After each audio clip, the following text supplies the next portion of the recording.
எனக்கு தெரிஞ்சு 4448 வியாதிக்கும் ஒரே காரணம் என்னன்னா, இரத்தத்தில் போதுமான சத்து பொருள் இல்லை. புரிஞ்சுக்குங்க.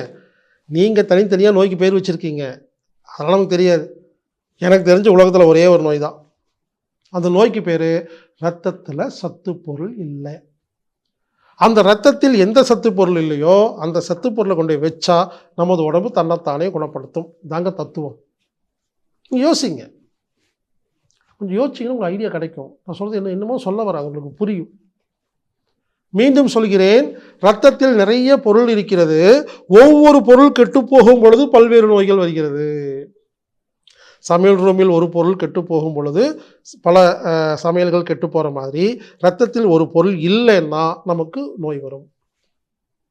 அப்போது ஒரு 5 பொருள் இல்லைன்னா, இந்த 5 பொருள் இல்லைன்னா வேறு வேறு நோய் வரும். இன்னும் ஒரு 7 பொருள் இல்லைன்னா வேறு வேறு நோய் வரும். ஆக மொத்தம் உச்சி முதல் உள்ளங்கால் வரை ஒரு மனிதனுக்கு வரும் அனைத்து வியாதிகளுக்கும் அடிப்படை காரணம் இரத்தத்தில் ஒரு தாது பொருள் இல்லை. சாதாரண உணவை எப்படி சாப்பிட்டால் இரத்தத்தில் எல்லா பொருளும் மெயின்டைன் ஆகும். இதுதாங்க சப்ஜெக்ட். இது ஒன்று தெரிஞ்சால் 4000 வியாதிகளை குணப்படுத்தலாம். இதைத்தான் நான் பல வருடமாக கற்றுக் கொடுத்து வருகிறேன். கேட்கும்போது ஆச்சரியமாக இருக்கும்.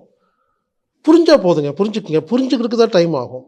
ஒன்ஸ் புரிஞ்சிருச்சுன்னா குணப்படுத்துறது ஈஸி.